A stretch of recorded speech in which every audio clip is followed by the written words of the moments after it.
A burner management system is used on heated vessels in the oil and gas industry where precise temperature control is needed. In this video, we'll discuss a burner management system and cover the following topics. A burner management system, or BMS, is a combination of products that control and monitor the temperature in a heated vessel, control safety systems used to ensure safe startup and shutdown of process burners, and operate fuel trains. You'll find a BMS anywhere that heat is being controlled within a vessel, such as a heater treater, line heaters, and some horizontal separators. The easiest way to identify a heated vessel is to look for the flame arrestor and stack. These are easily recognized pieces of equipment that signify when a vessel is heated and a BMS can be in use. A flame arrestor allows air to pass through but stops the propagation of the flame. The stack exhausts the hot gases out of the fire tube and draws in fresh air for the burner.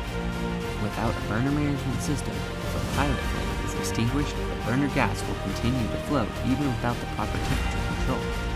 This creates a dangerous situation and increases the chance of fire and accidents from the burner gas venting. There are two kinds of heated vessels producers use. The term direct fired means that the heating element is providing heat directly to the product being processed. Examples of these types of units are glycol reboilers and heater treaters. The term indirect fired means the heating element gives energy to a fluid media, often called a water bath, that then heats the well stream. Examples of these types of units are line heaters and gas production units. A manual BMS has controls that must be manually adjusted or started. These systems can use a pilot light to ignite the main burner and are referred to as a freestanding pilot burner. The pilot light needs to be manually ignited in the startup process. The T12 temperature controller is used to operate a pneumatic low-pressure control valve when the temperature needs to be adjusted. While manual BMSs have historically been the standard, they can put the operator in a potentially dangerous situation during the startup process. Using a standard line heater as an example, we'll start by looking at the supply gas regulator. This regulator supplies gas to all the pneumatic controls in the BMS. It initially leads to the pilot guard, which then feeds the level switch, followed by a high temperature shutdown and thermostat. The pilot guard is directly in the pilot flame, monitoring the freestanding pilot burner. If the flame goes out for any reason, it shuts supply gas off to the rest of the system. This prevents natural gas from going into the burner without a pilot flame and being emitted into the atmosphere.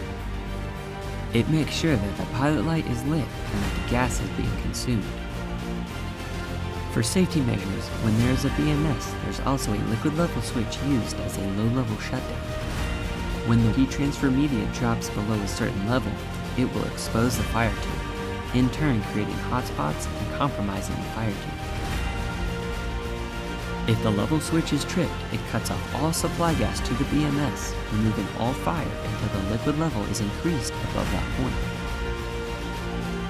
The high temperature shutdown monitors the temperature as a safety backup in case the T12 fails and the temperature rises.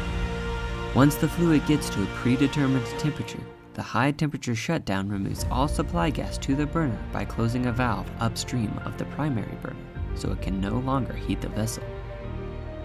The high temperature shutdown is made up of a T12 and a manual reset pilot.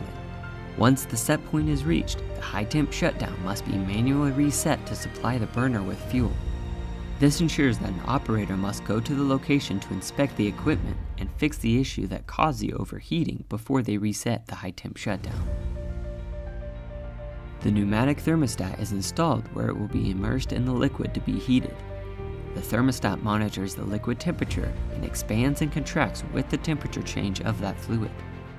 This positions the pilot plug to either vent or output a pneumatic signal to control how much fuel the burner is receiving via a pneumatic low-pressure control valve. For a more technical explanation of what is happening inside the thermostat, watch our video about the operation of the T12 thermostat.